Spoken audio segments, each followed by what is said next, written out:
আসসালামু আলাইকুম, আমি রাফি। আশা করি সবাই ভালো আছেন। আজকে আমরা দেখব বিজনেস পোর্টফোলিওর আন্ডারে থেকে কিভাবে পিক্সেল ক্রিয়েট করে। পিক্সেল আমাদের আসলে কেন দরকার?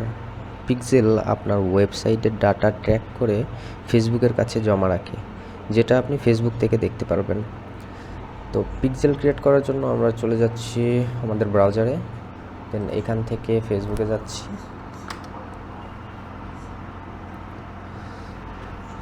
ফেসবুকে আসার পরে আমরা 9 ডট থেকে অ্যাড ম্যানেজারে যাব। অ্যাড ম্যানেজারে ক্লিক করলাম।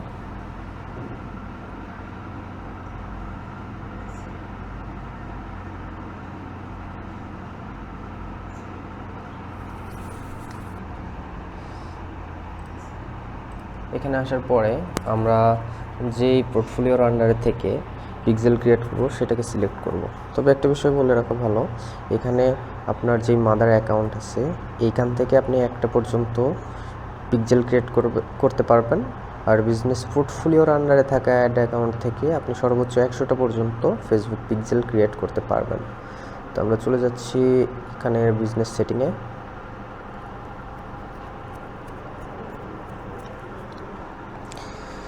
এখানে আসার পরে আমরা ডাটা সোর্স যাব।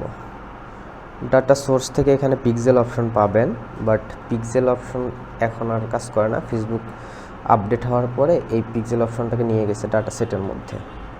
তো পিক্সেলে আসার পরে আপনাকে অটোমেটিক্যালি ডাটা সেটের মধ্যে যাইতে বলবে।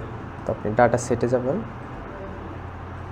ডাটা সেটে আসার পরে এখানে কোনো ডাটা সেট অ্যাড করা নাই, তো আমরা একটা ডাটা সেট অ্যাড করব।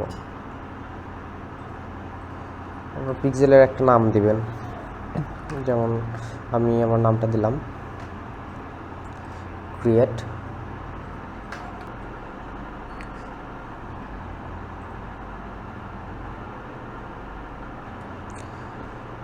অটোমেটিক্যালি আমার পিক্সেলটা এখানে ক্রিয়েট হয়ে গেছে।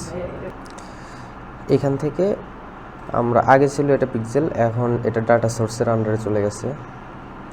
এই কোডটা আমরা ব্যাকএন্ডে বসালে সেখান থেকে ডাটা ট্যাগ করা শুরু হয়ে যাবে। আমি আরেকটাভাবে পিক্সেল ক্রিয়েট করা দেখাই দিচ্ছি।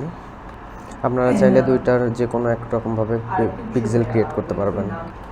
এটার জন্য আপনাদের চলে যেতে হবে ক্যাম্পেইনে।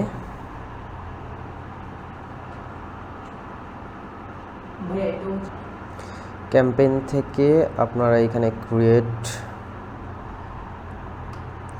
এখান থেকে সেলস ক্যাম্পেইন। পিক্সেল ছাড়া সেলস ক্যাম্পেইন রান করা যায় না, তো আমাদের যখন অ্যাড রান করব তখন সেলস ক্যাম্পেইন দরকার পিক্সেল থ্রুতে অ্যাড রান করার জন্য। এইখান থেকে কন্টিনিউ।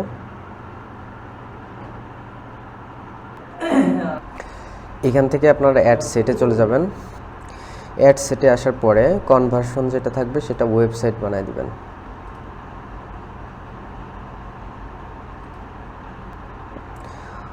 ওয়েবসাইট দেওয়ার পরে এখানে নিচের দিকে দেখবেন যে ক্রিয়েট পিক্সেল, এখানে ক্লিক, দেন একটা পিক্সেলের নাম দিবেন। নাম দিলাম। এখানে আপনার যে ওয়েবসাইটের জন্য বানাবেন সেই ওয়েবসাইটের ইউআরএলটা দিবেন। ধরুন আমি এটার জন্য বানাইতে চাচ্ছি, আমি এটার ইউআরএলটা দিলাম।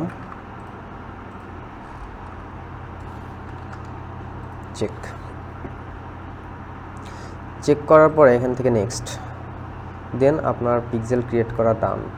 আপনি এটা কেটে দেন, ক্লোজ। এখান থেকে ইভেন্ট ম্যানেজারে ক্লিক করবেন। ক্লিক করার পরে কন্টিনিউ। আসলে আমরা দেখব যে পিক্সেলটা তৈরি করলাম এটা শো করে কিনা।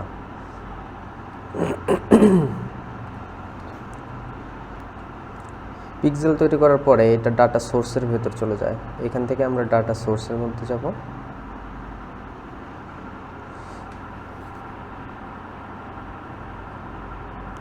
এই নামে আমরা পিক্সেলটা ক্রিয়েট করছিলাম। এই কোডটা ব্যাকএন্ডে বসায় দিলে পিক্সেল কাজ করবে। এখানে আরেকটা জিনিস বলে রাখা ভালো, আমি একটু আগে যে পিক্সেলটা ক্রিয়েট করছি এইখানে কিন্তু নাই।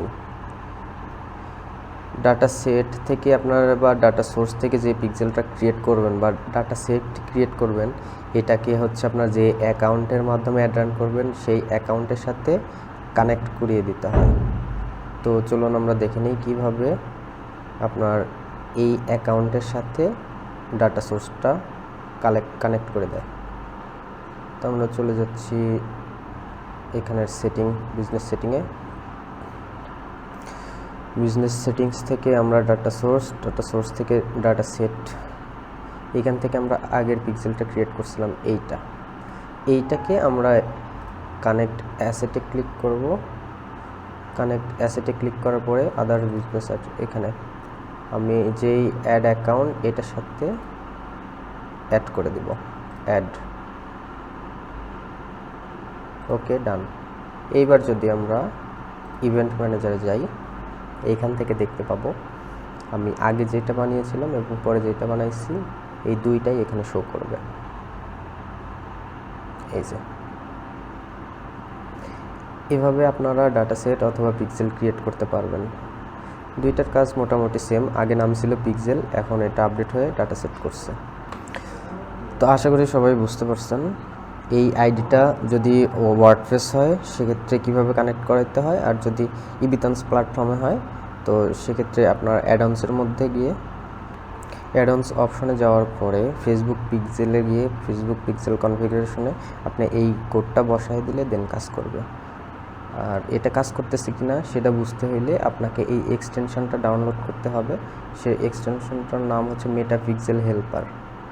তো মেটাপিক্সেল হেল্পার এক্সটেনশনে ডাউনলোড করা ওপেন অবস্থায় থাকার পরে আপনার যদি ওয়েবসাইটের মধ্যে যান, এটা সাদা আছে। যদি আপনি দেখেন যে আমি আরেকটা ওয়েবসাইটে যাই, ibithans.com, এটাতে গেলে দেখবেন যে এটার কালার পরিবর্তন হয়েছে। তার মানে এটার সাথে কানেক্ট করা আছে, এটার সাথে কানেক্ট করা নাই। আপনাদের যদি ওয়েবসাইটে কানেক্ট করা থাকে, আপনারা এই ওয়েবসাইটে থাকা অবস্থায় এখানে 1 আর এটার কালার পরিবর্তন দেখতে পাবেন। আশা করি সবাই বুঝতে পারছেন। ধন্যবাদ।